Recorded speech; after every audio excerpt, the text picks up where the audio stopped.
Let's discuss our journey of self-discovery, joy, presence, and living with authenticity. We can create positive change in the world, and it starts within each one of us. Synchronicity, talk radio for your mind, body, and soul. Mondays at noon on CITR 101.9 FM, Vancouver.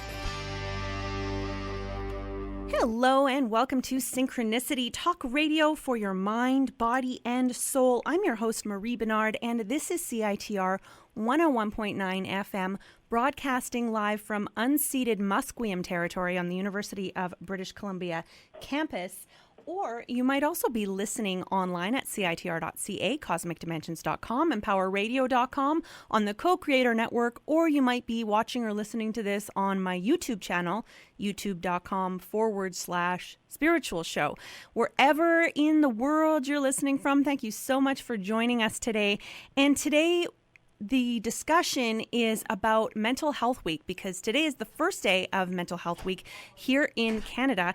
And we have Jenn from Luminate Wellness. She is Jenn Cusick. She is the founder of Luminate Wellness, and she has been working in mental health for more than 20 years. And she actually brought a program called WRAP, which is Wellness Recovery Action Plan, to British Columbia. So welcome to the show, Jenn. Hi. Hi. Thanks for being with us. Here. Thank you for having me. So, Jenn, I actually learned that it was Mental Health Week this week from you. Oh, okay. Yeah. So, would you share a little bit about your journey in mental health, in working in mental health, and how you came to know about WRAP? Okay. So it's a long story, but I'll try to distill it down to the important parts. So for me, I started working. I originally actually wanted to go into film. That was my dream when I was young, and it didn't pan out that way. Which sometimes interesting things end up happening, and we get put in a different path, and it ends up being the path that we were meant to be anyway. So it's worked out for me, but. I guess, when I was younger, I just struggled a lot with my emotions and feelings, and just feeling alone and isolated a lot. Especially in my teen years, there was some really difficult times, and I remember one time specific that I was driving, and I just was I wasn't driving, my mom was driving, and I was in the car looking out the window and thinking there's something not right with what was going on with me, but I didn't have a grid for it at that point. So I was maybe there's something physically wrong with me, because that's I didn't understand mental health stuff at all at that point. I think I was about 15. And then, throughout my life, there were, ups and downs, but I always tended to head towards, those dark kind of feelings and those dark kind of moments. And then I was really thankful that throughout different periods of my life, I was able to, really connect with some amazing people. And it's as human beings, we need that connection, and the connection piece and feeling a part of the community can really start to support us in our overall mental health. So I was able to experience some really good times in there, and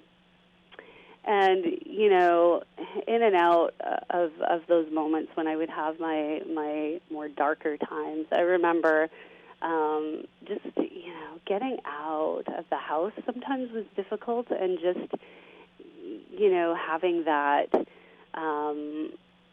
desire to kind of move and motivate myself was hard. And I found that during those times, sometimes the things that really meant the most to me was things like music. Music was big. I was really into music. Ironically, during the early 90s, I was into, kind of the grunge and Nine Inch Nails kind of thing, which didn't help my moves very much. But it was, it was one of those things that kind of helped me to have something outside of myself to appreciate. I also loved art and things like that. So those things were things that would give me hope when I was feeling really dark. And then I ended up working in mental health, which was kind of strange because sometimes I felt like, what am I doing? You know, this is so hard. I can barely get myself together, and now I'm in this field supporting other people.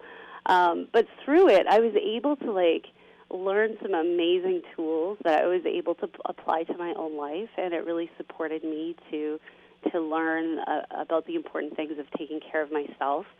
And sometimes, you know, those of us who are in roles where we can be supporting other people, it can be hard to take that time to take care of ourselves. So I learned the importance of self-care. And then I had a few transformative moments where I was like, wait a minute, I need to change things. I need to get myself out of this state that I was in by making some different choices and taking control of my health and making different choices around my health. And I really was able to start seeing good things start to happen for me. And then in about 97, I believe it was, or 98, I started to manage a program in the area that I work in, and it's a peer support program, and it was one of the first programs of this nature in the Lower Mainland area. And it's really about, you know, people who've struggled with mental health stuff and have gotten to a place where they have learned some important skills or have learned to just deal with the difficulties that they are facing. Not that life is always ever perfect, because we always have ebbs and flows and ups and downs, but they choose to be a mentor to someone else who maybe isn't quite as far along in their journey. So I loved the program, and it was just such a gift for me to be a part of that, and to I was able to learn so much about my own mental health and my own self-care through that, and learning how to make better choices and things. And then I was able to support the development of the program within the area. I'm out towards the east, so the Fraser Valley area, and seeing the growth of the program and the importance of a program like that, where people who receive services become professionals within the field and support other people. It was life-changing. I see the world differently because of that now. I just really think that all of us are on a continuum with our mental health, and we learn so much through our experiences, and to be able to share that and to be able to share our stories in a way that empowers other people is just such a gift. It's a gift to everyone. So I was so happy to be a part of that program. And then in 2000, I think it was 2002, I was able to, my boss at the time, he was very, he was a visionary. It was really interesting because he's so much different than me. He was very, a little bit more, by the book, into kind of a linear thinker, and I'm kind of broad, all over the place, visionary type of person. But there was parts of his personality and mine that just really had a lot of synergy, and he was very excited about trying to move into new areas. So he heard about this program in Phoenix, Arizona, that was doing amazing things with peer support, as far as they had 400 employees, and they were doing some pretty cutting-edge work in the field. And here we were still it was still pretty new and not really recognized very well by the system. That's kind of a whole story in and of itself, but it took time to get attention and to get people to realize that it was a viable, important program and service that really provided hope for people. So we were still struggling with the program being noticed and valued and honored kind of thing. So he's like, why don't you go fly down, take a couple people with you and see what they're doing and see if there's something we can replicate here. And I was like, okay, I'll go to Phoenix in February. That's kind of cool. So we went down, and I was able to see a whole bunch of different programs that they offered. And one of the programs that they offered was WRAP. And WRAP stands for Wellness Recovery Action Plan. And it's a program about really looking at overall our overall health, taking control of our health rather than looking at other people to kind of fix things for us. It's putting ourselves in the driver's seat of our lives and learning how to make really good choices around our self-care and around our thinking and stuff like that. So it's a very amazing program. So I was able to sit in on a class, and I was like, wow, this is amazing. This is amazing. And there was other things that were also quite amazing, but they were specific to the population there and things. So on my last day, I felt inspired, empowered, and all those things. But I also felt overwhelmed. I'm like, we're just this tiny little program, and in Canada, we weren't really doing a lot as far as it was really square one. Where we were, as far as, being looked at as a viable kind of program. So I felt overwhelmed by the whole thing, and I'm like, what, if I was to go home today, which I was going home today, what should I focus on? What is the best thing that would give the people we serve the best results? What should I focus on? And everyone I asked said WRAP, by far WRAP. Bring WRAP to your area. So I was like, okay, I'll work on that. So I got home, and there was a small group of us, 4 people at the very beginning, and we didn't. WRAP was actually kind of new at that point too. I think it only started in about 97 or 98. So it was only a few years old itself.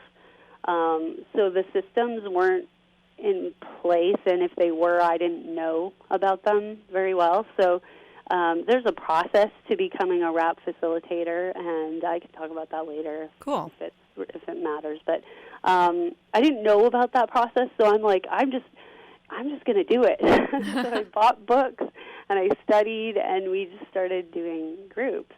And eventually, it started getting noticed, and people are like, wow, people are taking these workshops, and it's a workshop format.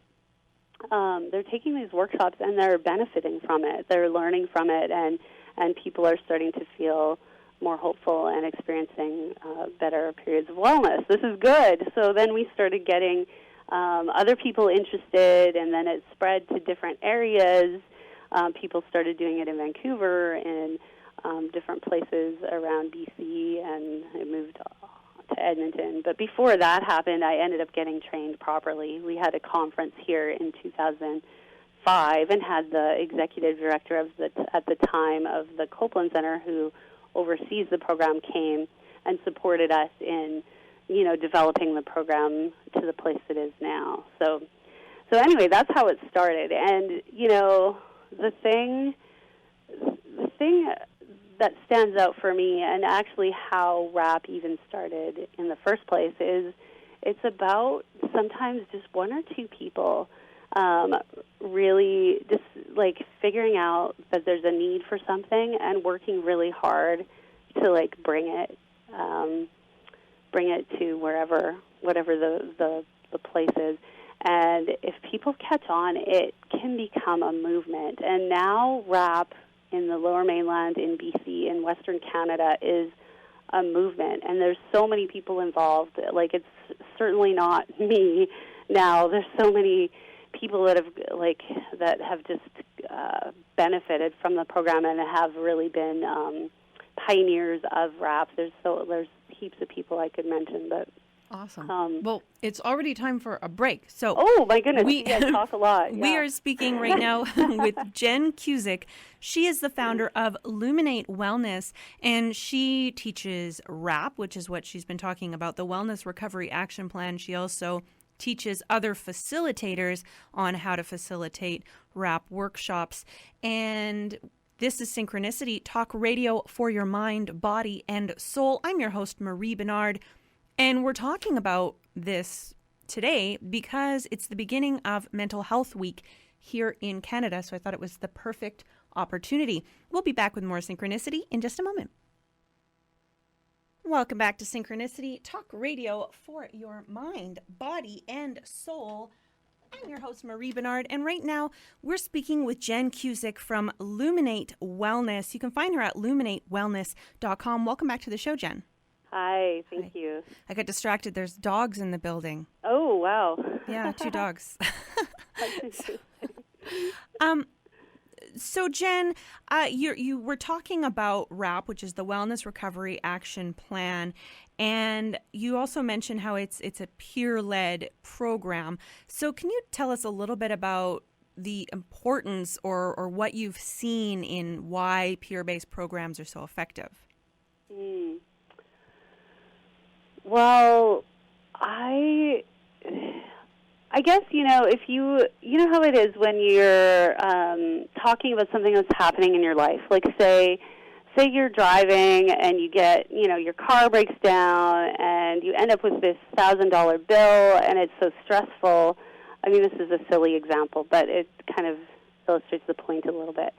So, and then you happen to be talking to someone and you're kind of venting about, this car thing, this car issue that's going on, and they're like, oh my goodness, the exact same thing just happened to me.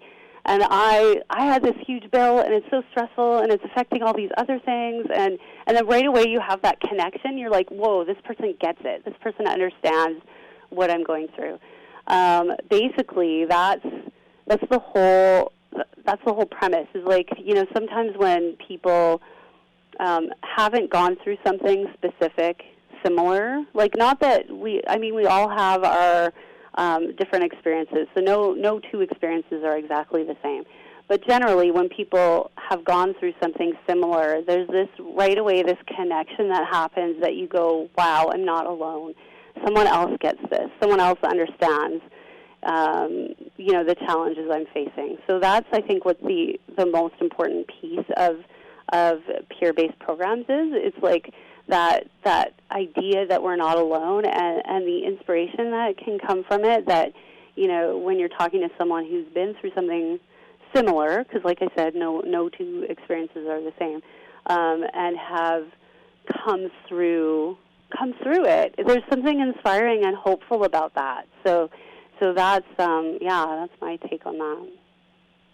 Jenn, that reminds me of a story I heard recently about a man who was very badly burned, and he was in the hospital, and he was asking this is a little bit graphic, so if you're squeamish, maybe close your ears, but the nurses were taking the bandages off, and they would take them off quickly because, normally they say rip a Band-Aid off, get it over with.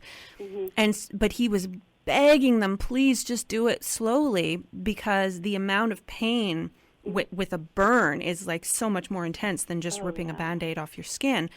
And it wasn't until years later that they actually did more research and discovered that the way that pain is experienced is not the same. Like getting the more intense the pain is, like making it fast is not going to make that experience any better. But the point I'm getting to is that because the nurses, they really thought they were doing the right thing, helping him, but they didn't have the experience he was going through, so they had no idea. They were just like, no, we know what's best.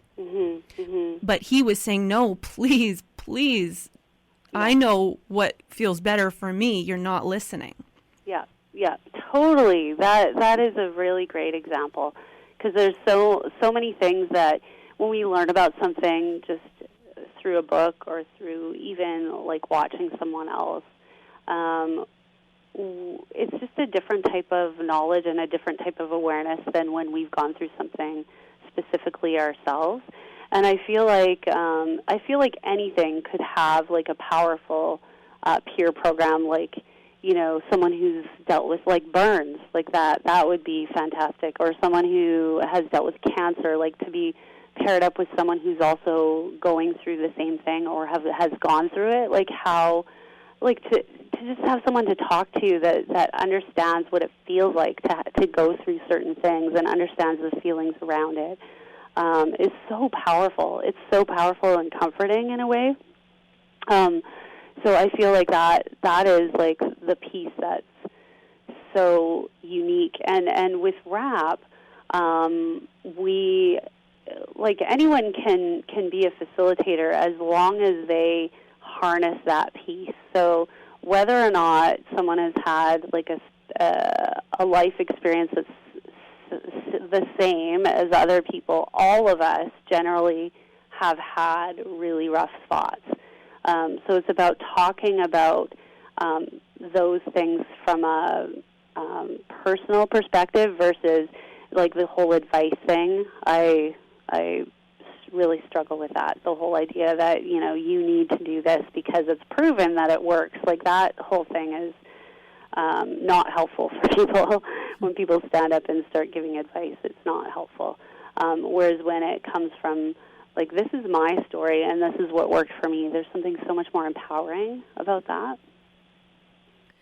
And Jen, we could go on for hours talking about that whole advice giving and the desire, the urge to give advice and rejecting it all. But I'm wondering if we can touch on the 5 keys, because I just felt like right now with Mental Health Week, I think that, and you also teach RAP to businesses, so this is not necessarily just for people who've had bouts of depression or schizophrenia or anything like that. This is also a way to keep yourself well. Yes.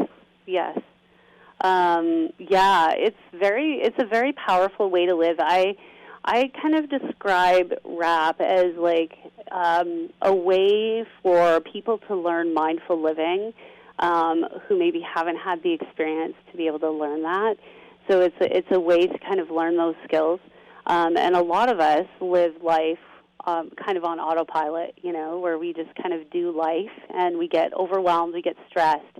And then as we get overwhelmed and stressed, we all know that leads to chronic health problems, whether it's physical or mental health issues. So RAP can be really super helpful at preventing those kind of problems from coming. I was able to do it with train a bunch of teams to be able to facilitate this, and it was so awesome to be a part of that. And the workplace definitely needs it, because we all know that I think it's 1 in 5 people experience a mental health issue, and that's like people who have come forward and asked for help, so it's probably even higher than that. So it's all over the place, and it's definitely in the workplace, and more people are taking time off work because of mental health issues. So the whole program is based on 5 key concepts of wellness and recovery. And those 5 things are hope. Hope is the very first one, and it's basically, you know, hope is different for someone who can't get out of bed in the morning versus someone who's out there kind of living their dream, right? So whatever hope is for you that will get you enough motivation to, like, get out of bed, that's what hope is. And it can be anything. It can be, like, the hope that you get just from reading an inspiring book or watching a movie or spending time with kids or hearing laughter. Those kinds of things can be hope for people. And sometimes it's very simple. Sometimes it's a cup of coffee. And sometimes it's something really big, like, you know, the dream that you'll go to school and get your dream job. So it can be anything. So hope is the kind of jumping off point. I kind of think of it, the idea that you can live a life that you want, you know. So it's the jumping off point. It's the spark. And then from there, the next key concept is personal responsibility, and that is the awareness that, no matter what has happened to me, no matter what has brought me to this place, and lots of times a lot of really bad things happen to us that are so out of our power, they're out of our control, and there's a certain amount of grief and loss that comes with that, and it's okay to be there for a period of time, but when we stay stuck there, we stay stuck, and so personal responsibility is about realizing that I'm the expert on myself, and I'm the one that can choose something different for myself. So I can get back in the driver's seat of my life, and even though, I may not have chosen to be in this place that I'm at, I'm the only one that can change it. I'm the only one that can make different choices to get myself out of this. And it's so powerful when we realize that. So it's about just empowering ourselves, and just realizing that we have the ability to choose a different response to things that have come our way.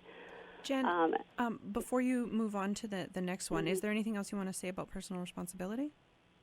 I just think sometimes people hear the word responsibility and they go, whoa, I've got too much responsibility on my plate already. And that's not the purpose of that. It's not about taking on more responsibility. It's about realizing that we are the key to changing our life. And going, you know what, here I am. I can make different choices, and I can see things start to happen for me. So it's about sometimes saying no. It's sometimes saying, I'm looking at my life and my situation, and I need to make some different choices. And say no to things so that I can say yes to other things that are better for me. Thank you. Do you have anything to add? Yeah, I wanted to ask about personal responsibility because I think that's one of the things in RAP is the acceptance of where everyone is at. Yeah. And sometimes, I know for myself, sometimes it can be a challenge to see someone who is refusing or unable to take personal responsibility. Mm-hmm. And I'm wondering, as a RAP facilitator and as a facilitator who trains facilitators, how do you manage, because I'm sure, we're all human. Yes. The urge and that feeling must come up from time to time. How do you deal with that, allowing people to be where they're at? This we could talk about for days. It's so huge and it's so big. It's really about sitting with the discomfort of knowing that all change has to come from within. So I can talk till I'm blue in the face to someone about, if you eat Fruit Loops every day and McDonald's, you're going to feel like crap. If I keep saying that to someone, I know for myself when I get people giving me advice, unless I've asked for it and elicited advice from someone, that's different. That's kind of different. But if someone gives me their advice, it actually, there's all of us have this kind of rebel in us. So we kind of go, forget it. I'm just going to do my own thing. I'm not listening to you. So personal responsibility is also about us sitting back and just providing, the right climate through providing things like RAP that are educational groups like that without inserting our need to change someone. So to be able to say, to just let go of that need to make a change, which is very, very, very hard to do. It is very hard to do.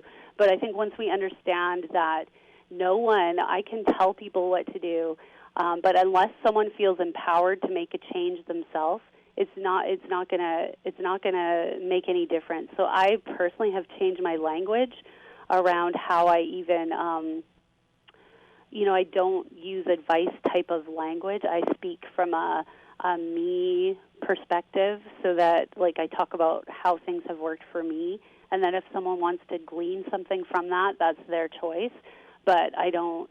Is that kind of what you're saying? Yeah, because I notice. I have the YouTube channel, and I think it's so common for people who have empathy and people who care. We think that like those nurses who were ripping the Band-Aids off, they think that they're doing the right thing, and it can be so easy to say, well, this is what, I mean, we're outside the situation, so it's easy to look at the situation and go, like almost like you're playing a chessboard and go, oh, well, if you just moved this here, everything would be fixed. But it's way different when you're living that. Yes, exactly. There is a book that I highly recommend called A Hidden Wholeness by Parker J. Palmer, and the tagline in there is about no fixing, no saving, no setting each other straight. So sometimes we have to look at our own, what's our own agenda in giving advice too? Is it because we want to see a change in someone else so that we feel good about ourselves? Or is it that we don't want to take responsibility for someone else's, situation, so we just kind of tell them what to do and then we can kind of leave? Or, so he talks about creating open spaces where people can find their own inner teacher. And I love that book. It's been so huge, fundamental in my personal philosophy. So we have to learn to sit with our own discomfort of wanting to fix something. I have an amazing story that I can share. Cool. Can we hold that for 1 second? Okay, We'll go to a break and then we'll bring the story back. So we are speaking right now with Jenn Cusick. This is Synchronicity, talk radio for your mind, body, and soul. And we're kicking off Mental Health Week here in Canada with Jenn Cusick from Luminate Wellness. We're talking about WRAP, which is the Wellness Action Recovery Plan. And we're right in the middle of the 5 key concepts that WRAP is based on. And the first 2 we've just covered are hope and personal responsibility. We'll be back with more Synchronicity in just a moment. All right. So sorry I had to cut you off there, Jenn, but I had to play that ad. So we were talking about personal responsibility and that urge that so many of us have to give advice and how important it is for us to sit with that discomfort. And you were just going to tell us a story about that. Yeah, so one of the things that I value the most about my work is that I have opportunity to hear so many amazing stories. And this story is someone who I haven't really met personally, but she has a very, very powerful story. And her name is Pat Deegan, and she is someone who is a pretty major leader in the recovery movement in the U.S., and her story is she lived in a group home, and she was diagnosed with schizophrenia. And most of us in the general population don't understand schizophrenia very well. And what we do understand about it is very, very negative. And when we hear something about someone having schizophrenia, in general, the general population just kind of writes them off and said, okay, well, that's that. It's not the case. I know a lot of people who have that diagnosis and are able to have really full, fulfilling lives. So that was her diagnosis. And she was living in a group home and was in a really bad state, basically, for a long time. So she would smoke and drink coffee and Coke and things like that, and that's all she did, and never wanted to leave the house. And she had an amazing team of people supporting her. And they invited her to go out with them every day. So they would go on, like, shopping trips or go out or do something fun every day. And every day they would go in and ask her if she wanted to come. Every day she said no. Every day she said no. And this went on for a long time. And she speaks about this when she speaks now. Eventually she went out and she started to experience. That was kind of the key that helped her to get moving and motivated. And now, if you fast forward to now, she has a PhD in psychology, and she is a leader in the movement in the U.S. She teaches people. She speaks all over the world. She is a change agent, big time. So I think it's important. I just, wanted to acknowledge the staff, in the home that she was working in, that they just tirelessly asked her. They invited her. They were invitational and asking her if she wanted to participate. And when she said no, they didn't force her. They didn't coerce her. They just kind of let her be and kept inviting until she was personally ready to join. So I think there's something we can learn about that, is like to create the invitation and to create like a space where people can feel comfortable showing up. But if they say no, we need to respect that, and we need to respect that, you know, and have hope. We have to hold hope for other people when they don't have hope for themselves, and that can be so powerful. So I find that story so inspiring that, you know, those people were, I mean, she did a ton of work herself, and then also they provided the environment where she was able to eventually, you know, come out of her shell and come out of her this world, this bubble that she had created for herself, because they just invited her. Oh my gosh. I totally want to give away more of the 5 key concepts, because there were so many of them in that story. I know. I know. So are you ready to go to the next, the third key concept? Yeah, so this third key concept is education. And so education is broad. It's just about learning that we are creatures that need to learn, that we need to be growing. It's about growth and expansion, and what is it that I want to learn about? How do I want to learn about who I am and how I fit in the world? And one thing that's powerful to me about that word, often we think that it's about, you know, going to school and taking classes, and education is so much broader than that.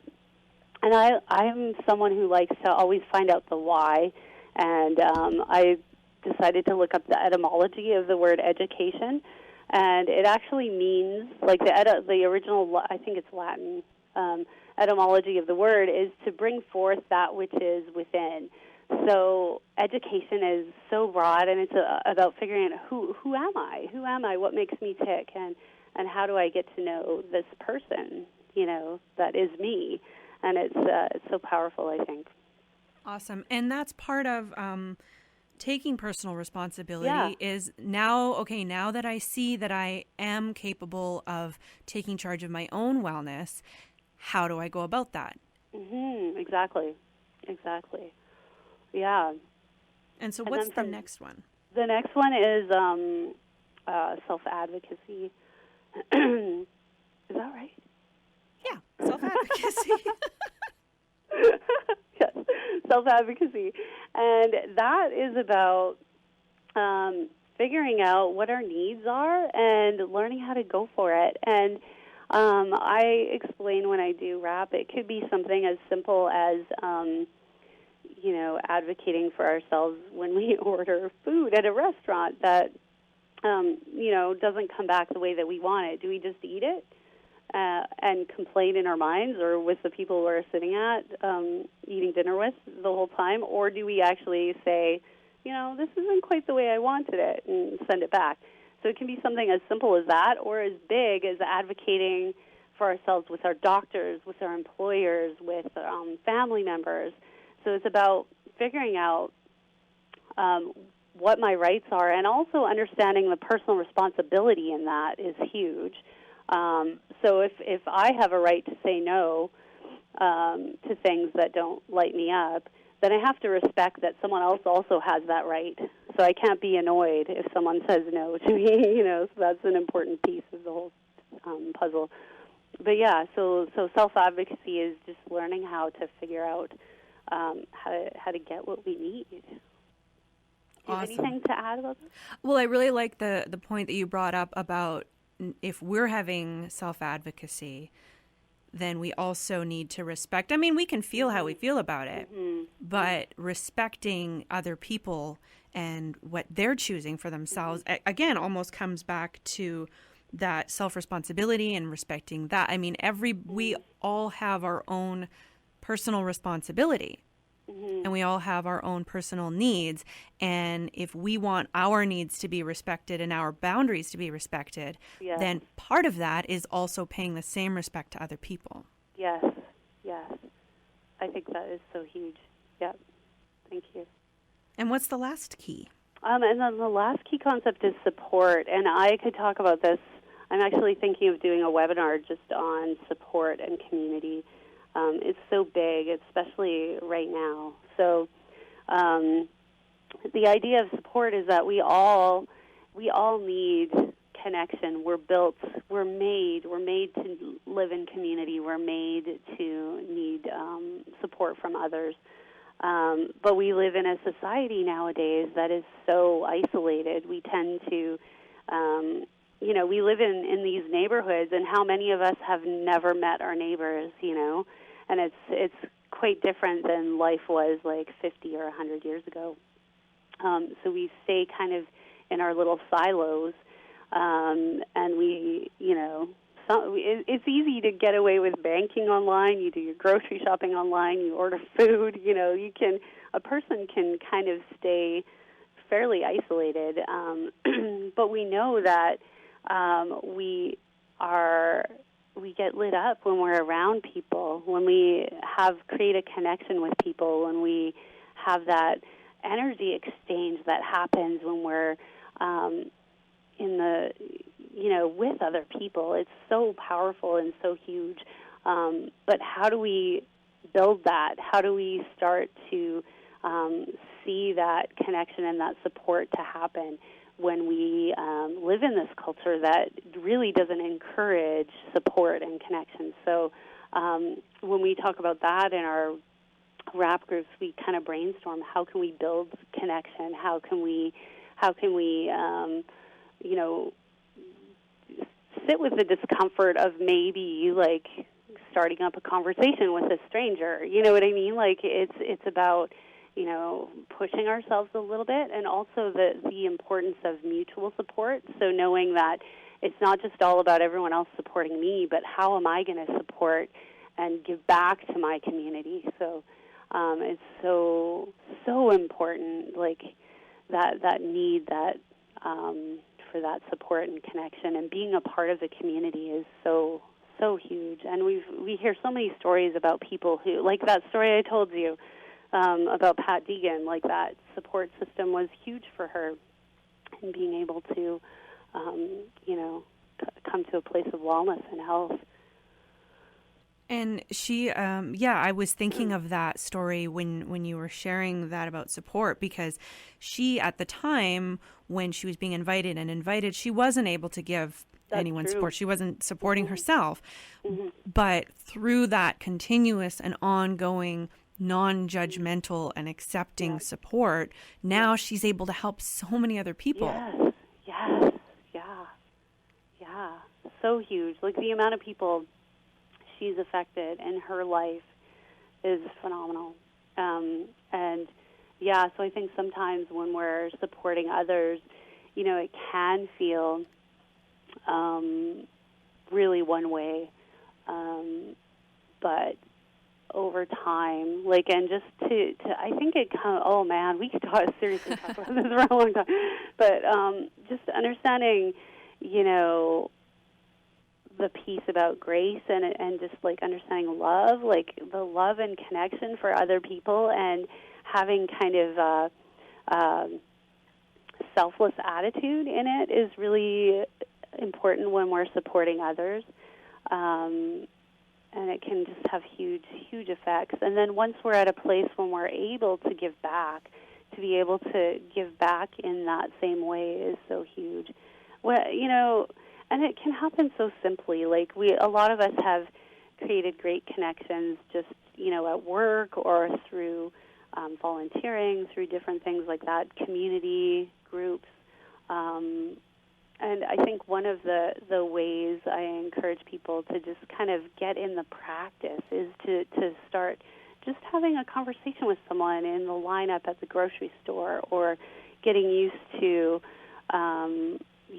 breaking out of our shell a little bit and having that interaction with someone. It kind of starts to warm us up to be able to accept and look for and grow other types of supports. And I just want to, I totally love the talking to people in the lineup and stuff. And I also want to acknowledge, because I've gone through this myself, and I've been, the last couple of weeks, my mental health has not been very strong. I've been experiencing tons of anxiety and all of that. And now I'm taking the week off as much as I can. I've limited my responsibilities so I have some time to recover. But, I just want to acknowledge how challenging and what a barrier it can be to overcome when you're not feeling well to talk to somebody. Yeah, it is. That is really huge. And I think it's like baby steps, it's like we do little things at a time, and eventually it starts to compound. But yeah, that's a really important point. I know when I was at my worst, just like getting out of the house was hard enough, But as we I think the main thing is to know and to just be self-aware and to know when it's time to just sit back and take care of ourselves and take that sacred space and just know when to say no, and then to know when it's okay to push ourselves a little bit. And it requires a lot of learning and growing and self-awareness to know the difference between the two. I know for myself there are times when it's time I need to just step back and keep myself kind of in this safe space. And then, I can start to tell when that is not healthy anymore for me, and when I need to, even though I don't want to, when I need to push myself a little bit more and connect with someone, even though I feel like all I want to do is stay home. But that takes a lot of time, and it takes a lot of practice to figure out, when something is right and when it's not right anymore. But, yesterday I was on my way to work, and I was feeling so low, and I'd barely slept, and on the, contemplating quitting my job, all of these things. And I knew I've had enough experience with wellness to know when I'm not practicing wellness. But that momentum, when you're in that, when I'm in that negative place, even being aware of, oh, look what I'm doing to myself, it's almost like a body in motion stays in motion, and a body in motion downhill, it takes a lot more energy to turn yourself back in a more healthy direction. But it's really important. All I did finally, after ruminating and all of that, for a while, I was like, no, I am not going to, again, the personal responsibility, because I was thinking about all these external things that were the cause of my mood. And I thought, no, I'm not going to allow those things to let my life break down. So I just thought, well, what's the simplest thing that I can do right now to feel a little bit better? And I started smiling at people passing on the street. Wow. And when they smiled back, it felt good, because we had that little exchange. And now that I think about it, that was like a little mini moment of support. Yes. Yeah. That is profound, because I think sometimes we think we need to go out and, do something huge, to support our wellness. Like we have to go out and, start going to the gym for an hour a day. But when you're having a really hard time getting up off the couch, that is a ridiculous idea. To try to get her. Well, maybe some people can do it, but most people have a really hard time taking that jump. So I think that what you just said about just trying to smile at someone, it can seem like that's a simple and kind of insignificant thing, but it is huge. It is so profound, because I think it's those small things, and we don't realize how our small choices add up. It's like it really adds up. So you smile, and then the return from that ends up being pretty big. So when we start to do those tiny things, those tiny things, the more we do it, the more they add up. And that works negative, too. So as we do negative things, eventually they'll impact our health, too. But I love that story. That's so amazing. Yay. And I caught myself, I'm like saying, when you do this, when you do that, I'm like, no, we're talking about me. So Jenn, we have just a few minutes left in the show. Parts Unknown with DJ Chrisorific is coming up next on CITR. Right now, we are speaking with Jenn Cusick from Luminate Wellness. You can find her at luminatewellness.com. But I want to let people know, if they're interested in WRAP, there are free WRAP programs available in many communities. And then you also work with businesses. So can you quickly tell us a little bit about that? Yes. A lot of health authorities in the Lower Mainland offer WRAP through their mental health centers. So that's a way to access it free. And I offer WRAP and other wellness-type workshops to businesses. So if anyone wants to contact me about that, my email address is jen@luminate, and it's LUMINATE, wellness.com. Or I have a website as well. It's luminatewellness.com, and I would be happy to talk about how we could bring it to your workplace. Cool. So thank you so much, Jenn, for being on the show today. It's been such a pleasure speaking with you, and I loved hearing more about your story and more about the what was her name again? The woman? Oh, Pat Deegan. Pat Deegan. Yeah. That was amazing. One thing I should mention is WRAP was created by a woman named Mary Ellen Copeland. Oh, yes. And she is an amazing person, has an amazing story, very similar to Pat Deegan. It's very profound, and you can find out more about her on mentalhealthrecovery.com. That's her website. Amazing. Wonderful. Well, we have just a couple of minutes, and I'm wondering, it's, again, Mental Health Week in Canada. The hashtag on social media is Mental Health Week and Get Loud. Mm-hmm. I think they're encouraging people to wear green. Green. I only have a couple green things. Yeah. So I'm wearing this little like fairy almost costume. I feel a little dorky, but I was like, I'm going to wear green. So, but do you have any last words about Mental Health Week in general? I think the biggest reason behind Mental Health Week is to address the stigma that we still face. I think people are more and more aware of mental health and how it can affect anyone. But I think the main thing is to look at some of the judgments and things we may have about mental health, and to try to break out of that and realize that it can happen to anyone. Anyone can struggle with mental health issues, and how can we support people in our lives who are struggling in a way that supports the things we've been talking about today. I think that's really huge, is to look at the stigma piece. Mm-hmm. I know we could spend the whole hour talking about just that. Maybe for another show. Yes. All right. Well, I'll let you get on with your day. I know that you are a busy mother and business owner. So thank you again for your time today. It was such a pleasure. Thank you so much. I can't believe how fast that went by. I know, it's so fast. Okay. Thank you. Take care. All right. Chrisorific is up next with Parts Unknown. I want to send you lots of love, lots of self-compassion for yourself if you struggle with mental health challenges, and compassion for others this week with Mental Health Week. Lots of love. Be well. Namaste. Namaste.